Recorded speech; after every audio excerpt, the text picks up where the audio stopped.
The truth about CVS Health Corp stock. These guys are really interesting because you've got temporary difficulties, you have temporary downturns, and just in general, they're obviously going to have some sort of pullback when a virus threatens the entire global economy, and that's totally cool. But if you look at how they've been performing, they're actually doing pretty well. Over the long term, these guys are a pretty sizable, solid company with some nice overarching growth. And so I think the big question with CVS, first of all, is there a play right now? But then also, what does the long term look like for this stock? It's interesting. They're one of the companies that have sort of been least, killed by the virus because, they're not like a luxury goods store. They're a company that's still going to have to kind of open up their doors to help people who need their subscriptions at the end of the day, or they need, whatever drugs that help support themselves and stay healthy. And I mean, they've been doing this for a long time. They've been around since 1973, so it's 3, 4, 5 decades of service, which is a lot. I mean, that's really cool, and it shows. They got a market cap of 69 billion almost, and they're just a big freaking company. They pay about a 3.5% dividend, and really the first thing I wanted to see on these guys is what their earnings look like, at least recently. And first of all, they're supporting health stuff, and they're doing great stuff in the short term. But what's cool is the revenues are freaking massive. They're pulling in $200 billion a year, and that's translating into about $6 billion in revenue, give or take. Except for they had a loss last year, so give or take though, they're making hundreds of billions of dollars a year, which is really good. If you come over to this profile, you can see that basically most of their stuff is in the U.S., so it's a pretty nice pharmaceutical play in the domestic states, and you're not really having any of that international risk that can hurt a lot of international medical companies, which is really solid. And it's obviously also play on real estate just because they have so many stores. But yeah, I mean, for a company that's making billions of dollars a year, 200 billion. I think their market cap here is pretty well. I mean, this is a pretty fair market cap. He's making 200 billion in top line, and the market cap's only 69 almost. I mean, there's a little bit of a discrepancy between that because these guys make a lot of money. And so when I saw that, the first thing I wanted to see was okay, well, what do the financials look like? What do the statistics look like? And so the first thing I wanted to look at was the book value. So the book value for this stock is $50 almost. So their stock is they're basically at book value, which is pretty cheap. So if they sold everything that they had tomorrow, the value of the company in bankruptcy would be $50. And that's what their stock is trading at, which is really low. The question now becomes just kind of a confidence game. Is their stock going to be able to drop below, we kind of got the book value here. Are they going to drop below the book value, or are they going to kind of bounce and come back? And that's a question that's a little bit I think one of the most important things here, because either it kind of comes down and it's been coming down pretty hard, and it bounces and it goes up in long term, or it kind of temporarily goes below book value and there's kind of a market downturn, and then they come back afterwards in the long term. And so I think that's kind of the big question. Is it going to be a quick one, or is it going to be kind of a slower bounce? And just based on the overarching market, if I was going to guess, I would probably say just at first glance that it's going to be a little bit slower, but I think we should really validate this by looking at the numbers and looking at the financials on CVS, because I've seen them all over the place, but I've never actually stopped to look at how much or how the company works. So they're growing at a pretty reasonable rate. Their EP has gone up $70 billion in 2 years. Their margins are kind of the most important thing for them, and they're not great. They're actually kind of bad. You're looking at about a 2.5% profit margin. So you give Rite Aid $100, or you give CVS $100, and they're making about $2.50, and they have about $4.6 to work with, which isn't great. That's pretty small. I'm hoping that that's a temporary decline in profit margins, but my guess is that it's not. The convenience store business, or the pharmacy store business is a kind of a tough business to be in. It's one where basically people aren't going to come there to specifically buy a $1,000 iPhone or something like that. They're going there to get probably some cheap stuff, or maybe shop with some family, or get a card, or get some medicine. And so that kind of makes it a little bit more of a difficult business to be in general. I think that's why their margins are actually kind of pretty low. If we look at their short percent of float, it's really low. They're at about 1.3% short percent of float, which means that basically people are seeing the stock and they don't think for a moment that it's going to go down that much, which, I mean, kind of maybe, it's a pretty low short percent of float, and that's something that could be really great for them. And we'll get to what they did kind of in crashes in a sec, but I do want to see like whether or not they stay above this 200 monthly moving average. Because if we look back at what they did in 2008, for a very, very short period of time, they went below this 200 monthly moving average, and they kind of stayed stagnant this is the dot-com bubble. In the dot-com bubble, they went below the 200 monthly moving average, and they stayed down there for about a year and a half. I mean, it was a pretty long time. And if you look at 2008, they didn't actually get all the way down to this 200 monthly moving average. So for them being at this 200 monthly moving average, this is like pretty big news. And so the question is, are they going to bounce like they bounced in 2008, or are they just going to like stay under it like they stayed under it in the 2000 dot-com bubble? And that's where I think the financials really come into play. So one other thing to look at here is just payout ratio. The payout ratio is 40%. That's pretty reasonable. Makes sense. That's A-okay. If we look at the financials, so this is where things start to get interesting. Basically, you're looking at about 250 billion in total top line revenue, and gross profit on that's about 50 billion, and a lot of that goes to, I guess, operating expenses. And they also have a bunch of like subsidies or sub companies that they own. So there's obviously more than just the CVS. They have different other companies and other acquisitions they made. But you're looking at about 10,000 locations, okay? So for a company that has 10,000 stores, to see only like 3 billion in debt every single year when they're making it, 250 billion in top line, that's really good. And it shows either A, they paid off all their land and they paid off all their rent, or B, the people that run the stores independently pay for the rent and they don't pay for it as a parent organization. And either way, like, this is a really nice thing to see here, that they don't have that much debt paid off. Like, they aren't paying that much for debt. And a lot of it is just like pure money, and they're basically making money hand over fist, like $9 billion a year in before tax income, which is really nice. If you look at the balance sheet, we're going to see a pretty equivalent story. They're making tons of money. They have $6 billion in the bank, $7 billion including short-term assets. Obviously, with rates going to zero, these aren't going to have as much growth potential as before, but it's still like just crazy cool. They have tons of inventory, and I think that's because they just have so many stores.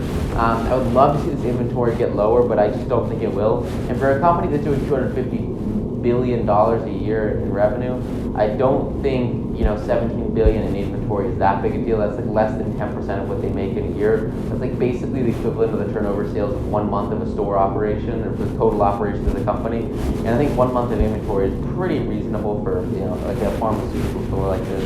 It makes sense. Besides that, the bulk of their other assets are going to come from like the land that they own, the stores that they own, and then they're depreciating that, which is great. And then they have equity and other investments, which is great. And then they have a boatload of goodwill. So I'm sure in the annual report they're going to spend like 30 pages justifying why they have $80 billion in goodwill.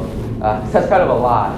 So yeah, like a lot of assets here, which is great. The only big liabilities are just going to be long-term debt. You got about 64 billion in long-term debt, which isn't like that bad considering they make like 6 billion a year. As long as they can maintain those profit margins, which they've had trouble doing before, so it's not like a guarantee. But if they can maintain making like 3 billion a year, like they should be able to service this debt fine. They should be a-okay with that, and shouldn't be that big a deal.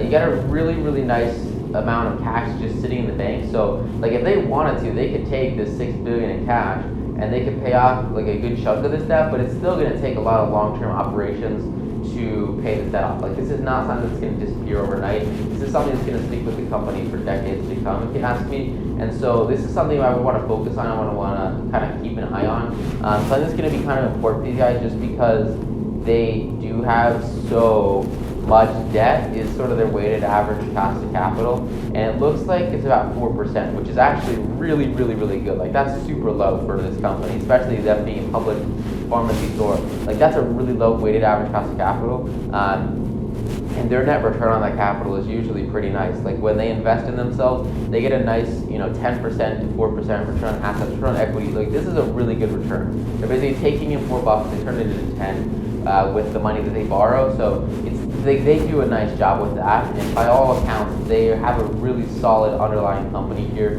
with a lot of really nice quarterly earnings growth. And it might take a hit because of the global recession, but I mean, you're looking at a really nice long-term company here, which is great to see. Besides that, there's not much else to see. If you look at their cash flow, you're going to see kind of where money's going. The one thing I want to see is how much of their cash goes into the dividends that they pay. So it looks like they pay about $2 billion a year, $2.5 billion a year in dividends, and they pay about $10 billion a year in debt. And those are going to be kind of their biggest expenses, besides, I guess, investments in property and maintenance. You're looking at, like, all in all, from the biggest expenses here, maybe like $15 billion aggressively. And so for a company that's making $255 billion, that's like almost nothing. Less than 10% of the revenues go into some of their major expenses, which is really, really, really, really, really good. That's phenomenal. And that's probably why they have their net income as so much, because the 1 year the net income was low, they kind of messed up, I guess, with something went wrong, and they didn't really repurchase anything, which is great. And they still pay dividends, which is good. It shows that if they don't make money, they still pay dividends, which is reliable. I mean, it's nice to see in the short term. In the long term, it's not really that reliable. But as long as they keep making money, which they've been doing really, really well, then they should be a-okay. I'm guessing they just had a tough year. Something went wrong. It's not that big of a deal. And they've kind of come back from it and made, billions of dollars this year. This coming year might be a harder one for them, but it could also be a good one for them, because people still need to buy things. And you got Walmart's all over the world getting sold out, even though they're closing. So people are freaking out over a panic. They're probably going to be getting a ton of cough medicine or stuff like that in the store. Even though in the long term, at least like right now, there's going to be probably less people actually going to the store just for fear of being in public places. So very, very, very, very, very interesting here. But it looks really nice. I mean, you've got like billions of dollars going into their pockets in terms of working capital and income, and everything here looks really nice in terms of the numbers. Like, these guys make hundreds of billions of dollars a year, and that's phenomenal. That's great, and it's what justifies them being, a $69 billion company. I mean, that's really good. The beta here is pretty damn close to 1. So you're going to see this company really highly correlated to the market, and that's something that's a little bit frightening, but it's also kind of cool because you can kind of easily predict it. So, like, if the market bottoms, then, just based off of their beta, they should kind of follow whatever the market does. So, if we got the market here and it's kind of having this downturn and then it comes back in the long term, then we should kind of see CVS stock do the same thing, where it kind of has this downturn, and then, eventually, as soon as the market kind of rebound, we should see CVS stock do it's kind of a really similar move. And to kind of illustrate this, I think it'd be really useful to compare the stock to the S&P to kind of understand how correlated they are, and also understand how the stock moves in comparison to the S&P. So, like, if we're thinking about, like, a 1-point move in the SPY, like, what's that going to translate to in the growth of CVS? Is CVS going to outperform the market historically, or have they historically underperformed the market? And that's something I think is really important, because it's going to validate whether or not this is a great long-term investment or not, depending sort of on when you get into this position. So if we just really quickly add this comparison and we look at it from like long time ago, these guys have been doing pretty phenomenally. They outperformed the market for a very, very long time. Kind of depends on when you time your entry, but basically everything here looks pretty nice. Like, they follow the market, and most of the time they outperform the market, depending obviously on when your entry is. If we got a comparison here to what more people are investing in, which is the NASDAQ, you can see a pretty similar story, where they are really, really highly correlated to the market, and obviously the NASDAQ's outperformed the S&P, but they're still doing really, really well. There's a lot of really great potential here where you get in and then you get out, and you can really, really kind of crush the returns here that we see with most of these other indices, which is good because they're really, again, highly correlated to the stock market. So it's kind of a play on overarching economies, and that you really want to be able to leverage in one way or another with individual moves. And it's important to see that they do outperform, or else, like, why would you even bother with the stocks and buy the market, right? So that's good to see. They also consistently pay dividends throughout 2001, 2002, and 2008, 2009. So that's really nice to see that they have sort of that consistent revenue to be able to do that. They didn't even drop it that much, it looks like. So really, these guys have done a great job of having consistent cash flow, and that's really, really nice to see. In terms of like indicators on these guys, there's not particularly much to see in terms of like the MACD and the stochastics. if you look at the monthly. But if you kind of zoom into the weekly, it starts to tell a little bit of a different story. And that's what I really like about this stock is you have to be smart about where your entry is based off of like the overarching market and based off of their financials. But if you look at the weekly, like you can make some pretty easy trades on these just based off of MACD crossovers. The stock went from like 50 to 70 in like a couple of months based off of some pretty simple technical analysis here. This right here was a damn good cross. And the last time they had a really nice cross was here, but it didn't really work out. So I would look for like low-hanging crosses that kind of validate like this one does, where you have stochastics and MACD cross and low percent beat. And if you really, really want to go crazy, you can add like a 2-period RSI to validate bottoms when you buy, and that's really going to make it 10 times easier for you to know if it's a good in or a good out.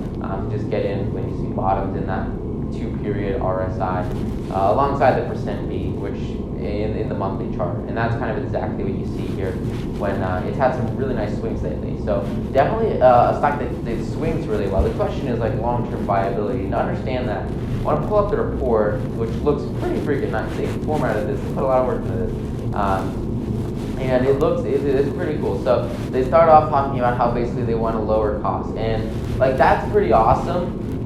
Basically what they're doing here is they're serving, you kind of got two approaches, right? I mean, you got sort of the Walmart approach to serving clients, and you've got the Tiffany's approach to serving clients, where you can serve a lot of people for a little bit of money, and then have a really, really big company, which is super cool, right? And that's what what Walmart does, and CVS does, or you can serve a couple of people for a lot of money, and that's sort of more like the Tiffany's approach. And for CVS, their whole schmuck is really helping a lot of people at the same time without having to charge exorbitant rates. I know, obviously like the drugs they charge, or, if the drugs are super expensive, they're going to charge a bunch of money for it. But like generally, it's not like you go to CVS as like some luxury chain store. This is pretty, a broad. Not really. I don't think this would be like a consumer luxury thing. This is really more of like a consumer staple, more than almost anything else. And consumer staples are like literally one of the best sectors to invest in ever in history, because they just fucking are so good in the long term. You can look at like all industries and the performance of every industry over time, and you'll have like tons of these other industries like energy or tech or all this other stuff. And it's kind of hard to outperform tech, but in certain time frames you can outperform tech. And then you have consumer staples. The consumer staples are the ones that have overarching growth that's better than everything else and more stable than everything else.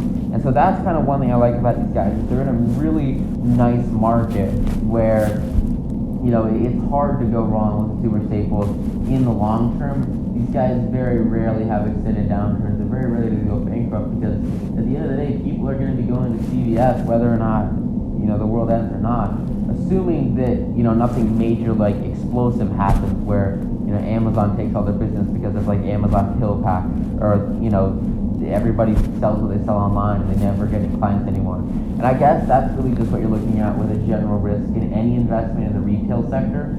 And that's, I think, probably the biggest thing that scares me about these guys is if retail goes down, if retail tanks, if no one goes to the store anymore, then you're looking at a pretty substantial downturn in the stock. But what's good about this is their target market. So if we go back to the report, that basically they've got a lot of pictures of basically their target market here, which are basically older people. Like that's kind of who they serve.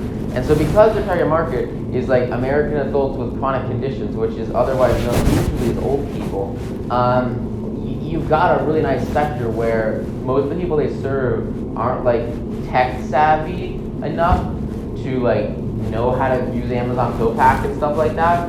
And so because of that, they have a pretty nice section of the market with like boomers plus that kind of don't want to use the tech, just want to go to the physical store to get their pills, and go to the physical store to get pharmacy stuff, or go to the physical store to buy whatever.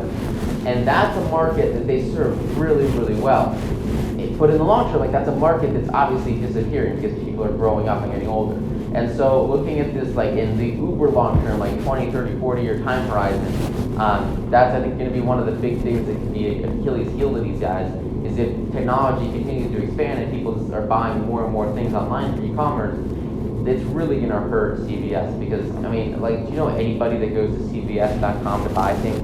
Like, no, right? You go to CVS.com to figure out, like, where the nearest store is. And if more and more and more shopping turns to online, which is exactly what it's been doing, I think you're going to see a lot of harm with these guys unless they can react to it. Apparently they do an online drugstore now, which is super cool. I didn't know they did that. Apparently they also do online pharmacy and prescriptions, which is super cool. I didn't know they did that. And obviously, people are still going to need to get drugs from places.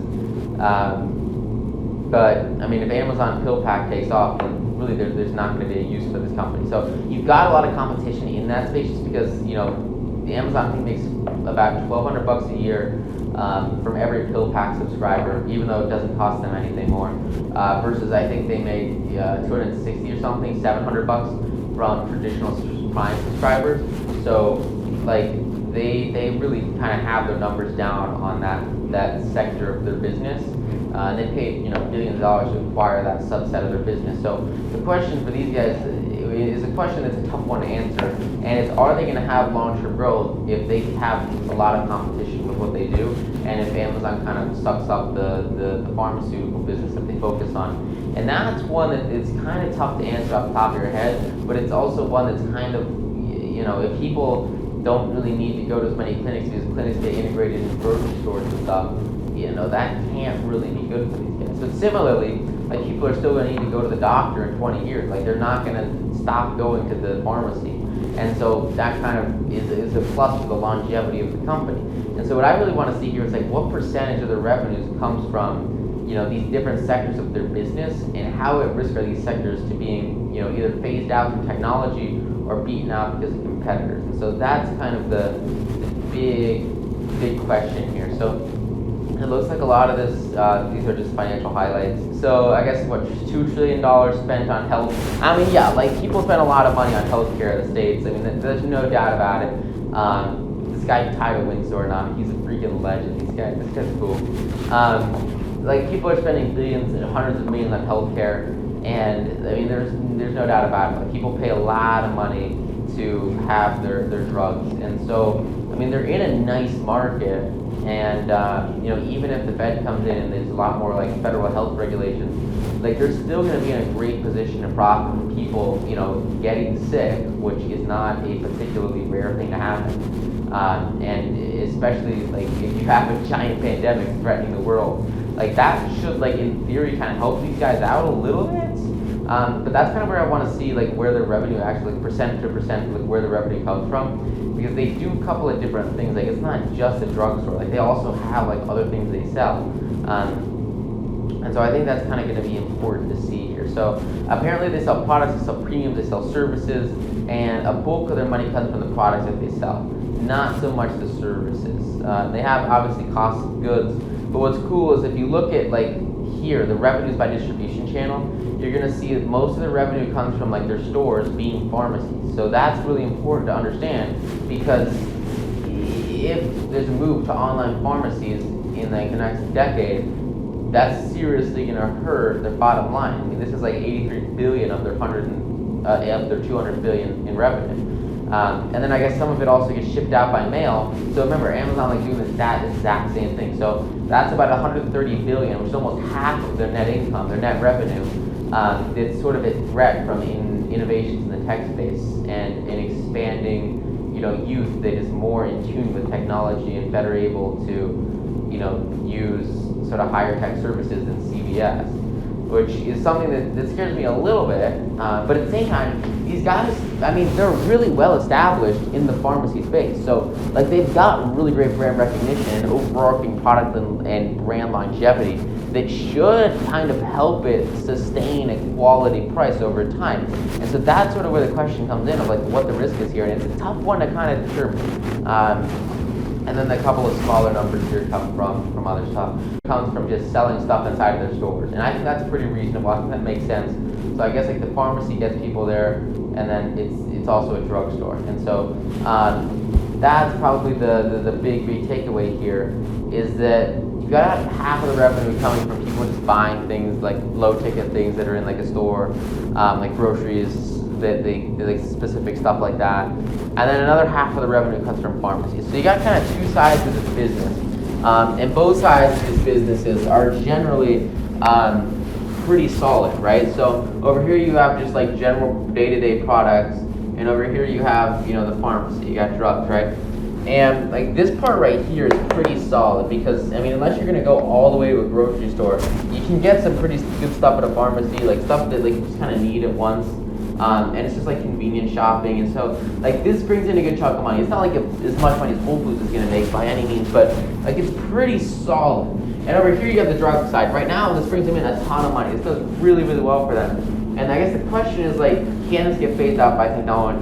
Or could this get phased out by technology? Really the biggest threat here is very simply like Amazon. And that's kind of a question that I think will develop over time, and one that will be a lot easier to understand and answer looking back at this with a little bit more perspective. But just like, logically, if, the company and people are mostly buying the drugs in the store or asking them to deliver through mail, and then someone comes in and does all of that for cheaper, and it's easier, and it's the same drug, same price. Like, as long as like people can still use stuff like GoodRx, where they're still saving money on the drugs, they're getting the best prices for the drugs. And you might want to talk. I know my grandparents, they go to CVS all the time. So something you could use here to understand this market a little bit better is ask people that you know that are clients of CVS, like what they think and how they use the services and sort of their experience with the company to stay healthy and safe, which is really cool. And so that's kind of, I think, what you're looking at here is your biggest question mark is, as that demographic ages, are they going to switch to online? And then as new people start to become, boomers start to get into this same kind of demographic, people that constantly need drugs, are they going to sort of turn towards online subsidies, online stuff like Amazon, or are they going to try to go right over the drugstore? And I think it's more online, but I'm really not part of that target demographic. I'm not like a 60-year-old dude who's got to like live on drugs. So it's a difficult one for me to personally express my opinion. And so that's why I recommend, like I have grandparents, and I know that they would like never stop going to CVS because they're used to CVS. They've been going there for like literally decades of their life. And there's like no way they're ever going to stop. Their average client value has to be massive for these guys. And I'm sure they're always buying little trinkets when they get in, when they go in to increase the average client value. So like, thinking about it from that perspective, they have a pretty solid base, not necessarily just like because of what their business does, but they have a solid base because they have a lot of clients that are going to stick with them. They have a really big client base, and that I think is where the money is with CVS, and that's why they're able to consistently produce hundreds of billions of dollars, because they have this dedicated, loyal group of people that are going to them over and over and over and over and over again because they need to sort of do that shopping. They need to get those drugs. They need to, have whatever it is that CVS sells. So I think that's kind of one thing that you're not going to instantly see on this report, but it's really, really critical and one of the big factors that kind of you can't really tell from looking at a piece of paper, but you can tell by actually speaking with someone that's a client of theirs, and that's a big emotional trigger that can really, really help their business in the long term, as long as like everyone that's their client doesn't like die in the next 30 years, which like there's that trade-off, right? Like, this company's been around for a very, very long time, and the question is the viability going to be maintained over the long term? I remember I was reading some stuff from some really prolific early Andrew Carnegie writing, and he was talking about like financial markets and investments, and there was also some stuff by JP Morgan. And I remember I was looking at like the Dow, like the original Dow, like the Dow 30.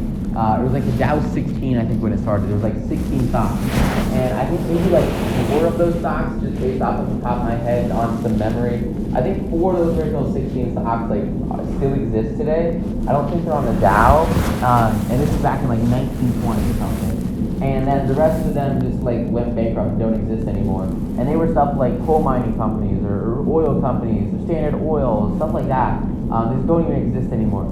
And most of them weren't like big conglomerate monopolies that got broken up. Most of them were just companies that at the time were really great companies, like a mining company or a gold mining company or a drilling company. Like these are companies that were nice companies at the time, but slowly over time, like over 10, 20, 30 years, they just stopped having a use at the marketplace. Like people didn't need what they sold anymore. People just didn't want it because the market had shifted, the interest had shifted. And some of these big names started to get replaced by newer names like GE, newer names, like big industrial firms. And these were firms were the new firms that just went public and just started to come into existence. And these new ones were replacing the old ones. The old ones were going bankrupt. And so what's interesting is a lot of the original companies that were in the Dow are like non-existent anymore. And they've been, slowly replaced with newer companies that have now formed the index. And so what you see is an overarching shift in the economy. And that's one of the things I'm a little bit worried about here with CVS. There's a big shift into e-commerce, and people don't need to go to the drugstore anymore to get. You're really going to have a struggling little sector here where you can have a company that looks ginormous. Like the companies that were originally on the Dow, they were literally meant to represent the entire economy. So obviously they were massive companies, but they're gone. They don't exist anymore. And that was a century ago. It was a very, very, very long time ago. But you put any rock in the desert for an extended period of time, and eventually the sands are going to wither it away into dust. And it might take 1 year, it might take 40 years, but eventually everything fades away. And so that was what was really interesting is you have a lot of these really early companies from a long, long time ago. People thought were going to be like the best thing ever. They were never going to crash. And eventually, they go up and they go up and they go up and they go up and they go up. They fade away and they're gone. And I remember this concept of I guess fading away, this concept of decay was really proliferated and validated in my mind when I heard this interview with Jeff Bezos. It was in I think 2012, like right when Amazon was starting to achieve like really nice profitability. And he said, look, Amazon's a great company, we're doing awesome stuff. But in the long term, every company fades away. No company lasts forever, and that's completely true. No company lasts forever. First stock that ever went public, I think it was in the late 1500s, like 1600s. It was like this ship company. It was, and that company was around for about 2 decades or 2 centuries, I think. Really, really big shipping company. I think it was East Indies Expeditions or something. And that company was the one company that literally every single person on the planet invested in because it was the only stock if people were investing. And everyone thought they were going to be the biggest guys ever. But eventually, even something as big as that, they were I think they were acquired by the European government and then disbanded by when they tried to invade Africa and force slavery and stuff and have armies of people. I think that's eventually what kind of got them crushed in the big game of history. But at the end of the day, what you're really looking at here is no matter how big you are, eventually everything kind of fades away. And so the question of CVS is, are they going to fade away in any kind of immediate sense of the word? Are they really going to be a company that disappears off the face of the planet like Blockbuster? And that's a question that's kind of tough to answer. Then they spend a lot of time talking about basically how the revenues are kind of increasing. They're selling, I guess, more stuff by mail, a little bit less stuff by store, and they think that a lot of their pills are going to be sort of knocked off by generic pills, and so they say that they're basically just going to continue to sell more generic pills. Instead of selling Advil, they'll just sell the generic version of it, and that's a pretty good chunk of their revenues right there. It comes from that. They also talk a little bit about their operating expenses. They basically say, look, we have a lot of operating expenses just because we have so many stores. If you think about it logically, they own a lot of real estate, they got a lot of stuff to manage, and it kind of makes sense that they're going to be sort of a capital-intensive company to run because they just do have so much real estate, so many employees, so much inventory. It's definitely one of those messier ones to get in. They also say that a lot of the revenue increased because of the increase in the price of brand name drugs. So I guess since these guys are selling the drugs, they don't just get a flat 10% cut or something. They actually have an incentive to sell higher priced drugs because they make more money when they sell higher priced drugs.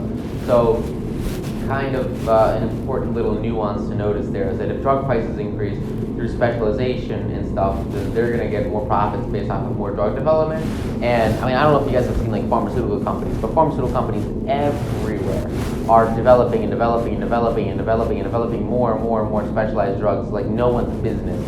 And so we're definitely going to see as those hit the market, a lot of really, really, really big growth in terms of the actual like specialization and therefore the price of these drugs, which should really help them make a little bit more money per client as they sell higher priced products and drugs. And it looks right here like they've had a really big acquisition last year, so that's probably why their profits were a little bit less. It's just because they did have a pretty solid acquisition. They kind of hurt their operating income. And that's kind of the biggest takeaway. You're looking at it, probably the goodwill is also really big because of that acquisition. Yeah, I mean they've got a lot of goodwill, and probably because of the sale of, I guess, some of their like child companies. So that's where I guess that millions of dollars of goodwill came from. It is from these acquisitions and these big deals they're doing with the businesses they have, which is good to see that they're being dynamic, and in times of market difficulties, they're sort of shifting around some of their core business to, you know, take in that little bit more revenue and bring up their income so that they have a little bit of cash to mess around with and reinvest in themselves and still stay afloat during, you know, hard economic times, which is really solid. It's a smart thing for them to do, and they're really just realizing some of the work that they've done over the years to sort of build up the value in those products and build up the value of whatever it is that they're doing. And I think that's really going to show, you know, at the end of the day, in the bottom line, when they do have sort of the overarching growth from the cash flow that they get from that, which is pretty solid. And that's probably the biggest takeaway here looking at the financials. Their WACC, you know, it's like 4%. Their average cap, they have some pretty nice debt here. And it's all pretty solid. About 40 billion in debt, and I mean that's pretty reasonable for a company making, you know, as much money as they're making. It's not crazy to see those numbers by any stretch. The one thing I would want to look at though is when it expires, and so you can see a lot of these expire in 2020, 2021, and so like March 2020, March 2021, you might start to see a little bit of a hard time for these guys. What's good is some of these are floating rate notes, which means that when rates just freaking dump, which they just did, they're going to pay like very minimal interest on these. Hopefully they can refinance some of these more expensive ones to, I mean some of these are seriously like really long time away. Hopefully they'll be able to refinance those at lower interest rates now that everything's down. Get money from healthcare premiums and the insurance companies, which is really solid. They get to bill the insurance companies and take money from them. So they have a lot of revenue. It's like not just revenue from people, but it's also revenue from the insurance claims of those people, which is really cool. And apparently they also use derivatives and futures contracts and puts and credit spreads to limit their risk in interest rates and I guess foreign exchanges, which I guess would have to do with like how they buy stuff from their suppliers, if some of their suppliers are international. So that's kind of good to see. It's a smart thing they do. It's not that big of a part of their business, so it's not that critical, but it's always kind of fun to see how they use derivatives to minimize risk with international trades. And hopefully they made a bunch of money off all the volatile markets recently.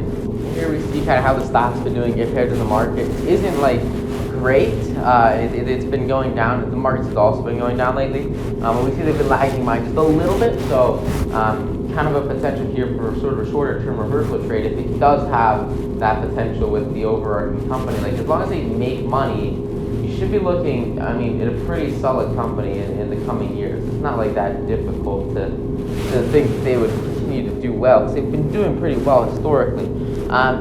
Just technically, like there's not much about this that's like absolutely phenomenal, but it's good to know that like they don't usually stay below these 200 monthly moving averages very long. So I think really the play here is not so much like in the long term. Like in the long term, if you want to invest in this, it's really just a play on healthcare.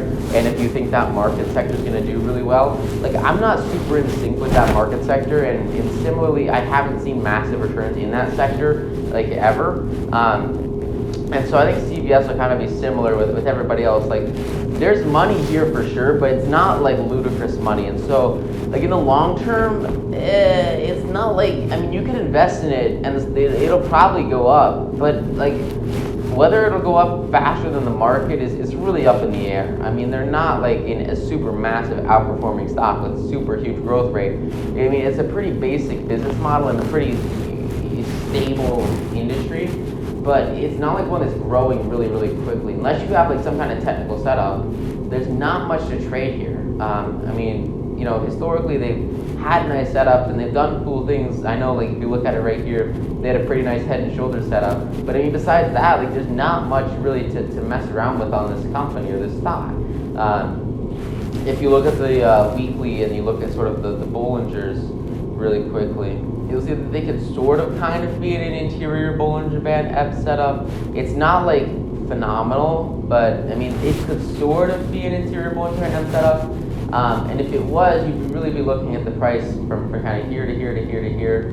So you're going to take, I guess, like 75 to 55, about a $20 move. So like low side on this stock in the immediate short term in the next couple of months, probably by May, is like probably 55 minus 20 is 35. And I think that's kind of aggressive, but they could get there. I wouldn't really make a bet on them getting there because this isn't like a perfect M by any means.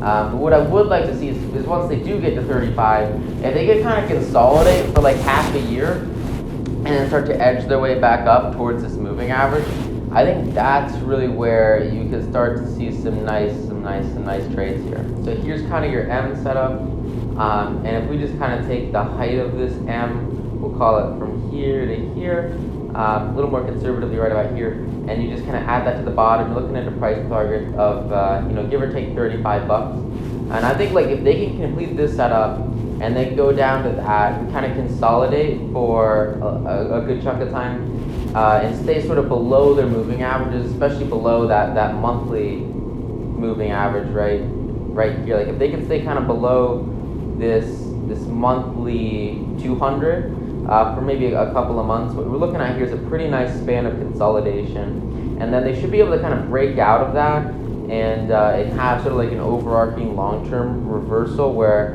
at the end of the day they basically just come back up and then they go up and up and up and up and up over the long term. And I think that's kind of what your play is here. It's also a little bit based off of this being sort of like a downward wedge. And if that validates, I think you've got a pretty nice setup here over maybe the next 3 years where this stock could probably go after consolidation from like 35 to maybe like 85, 95. And that's about a triple 3x return on your investment, which is pretty nice. It's got to kind of drop a little bit and kind of go back to these historic supports, which I think you can pretty easily do.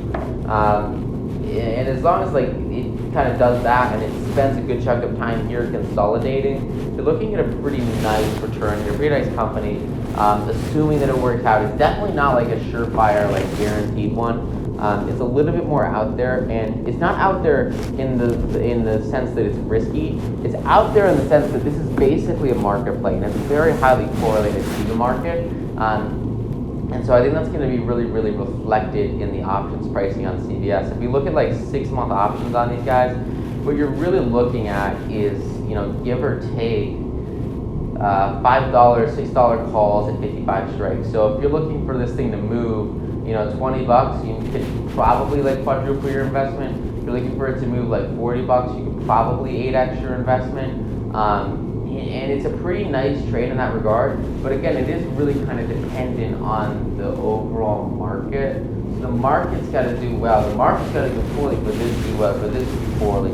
And that's where you start to get into a little bit of a wishy-washy base. Because if you're making trades on the market, then you can just buy puts and calls on the side. They go up 800% in a day when the market moves 15%. It's a lot easier to do than CVS. So that's kind of what comes into the span of like, is this a solid swing?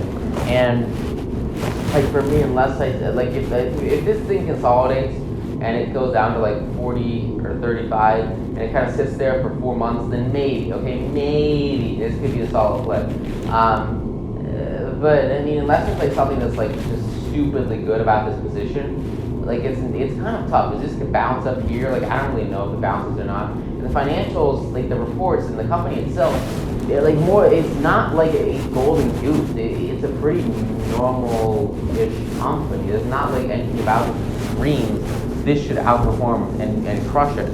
And that's kind of not the kind of stock I want to be in, right? Like I want to be in the investments, the small chunk of investment, like the 5% of investments, they're going to lead to like 95% of the gains. Like that's where I want to be investing in. And I just don't see that here with CVS. And it's partially because it's not a particularly volatile stock, but it's also mostly just because of like the underlying financials are so steady and so run-of-the-mill.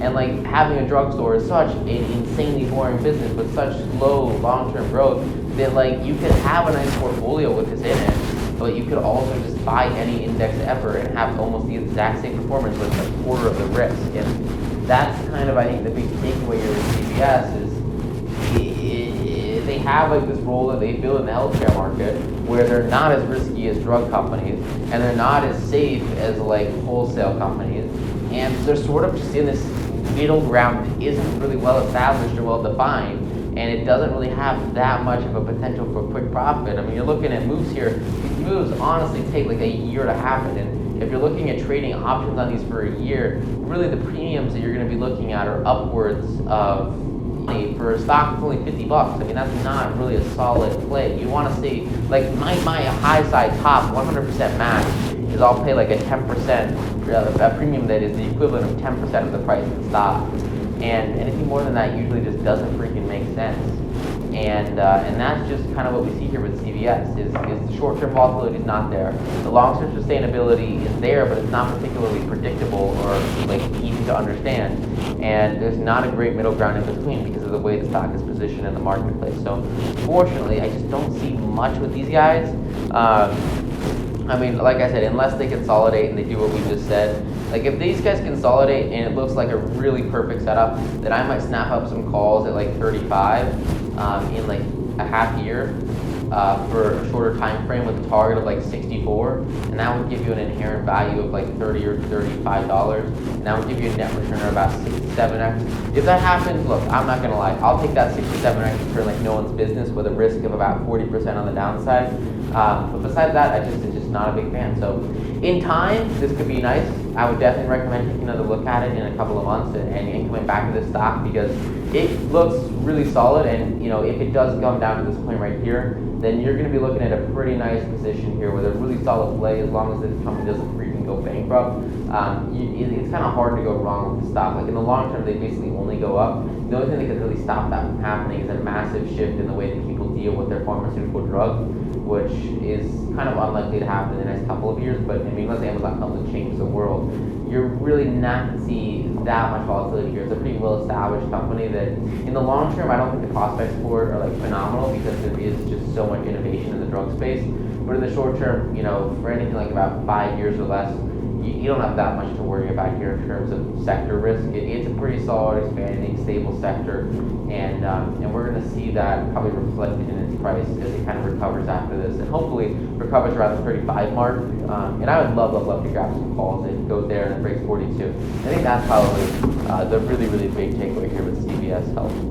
Hey, this is John. I want to thank you so much for making it to the end of the video, and hope you get a ton of value from the stock that we just broke down, and hopefully learned a lot about them. Now, what's cool is if you have an investment that you think could look really nice, or maybe it's a potential investment that you're on the edge about, or maybe it's a stock that you're holding right now that you're just a little bit curious about, or maybe you want to get an outside perspective on it, what's cool is you either comment down below with the ticker of the stock. I'll actually put it in Queen for a potential new video coming out. Now, make sure you also subscribe so when those new videos do come out, or when these new stocks do come out, you'll be able to get, YouTube will know to send you the stuff, and if you click the bell, you'll actually directly get a notification so that you don't miss any of the new investments that we break down on this channel. Now, what's also cool is if you want to learn how to outperform 99% of investors and radically limit your downside, even if you can't pass a finance test for your life or have nothing to start with but a few spare bucks, I want you to open up a new tab right now, or go to a new browser, wherever you are, and I want you to go to stockmarketsecretsexposed.com. And inside Stock Market Secrets Exposed, you get instant access to a course I used to sell for thousands, a very high-level seminar I gave. The students literally go through and in their first month make 5-6 figures, and I can't guarantee anything, but I know for a fact that this stuff works, and it's gold. What I want to do is I want to give you this course I used to sell for tons of time. I want to give it to you completely for free, so you can learn the top 35 secrets that you can use within the next week to really crush your portfolio, really double it, and radically limit that downside. So if you want instant access to that, what you got to do right now is open up a new browser tab and go to stockmarketsecretsexposed.com, and I'll send it to you for free. Okay? Sound cool? Sound fair? Thank you again so much for watching, and I will see you either in another video on here or over in the masterclass. Thanks. Bye.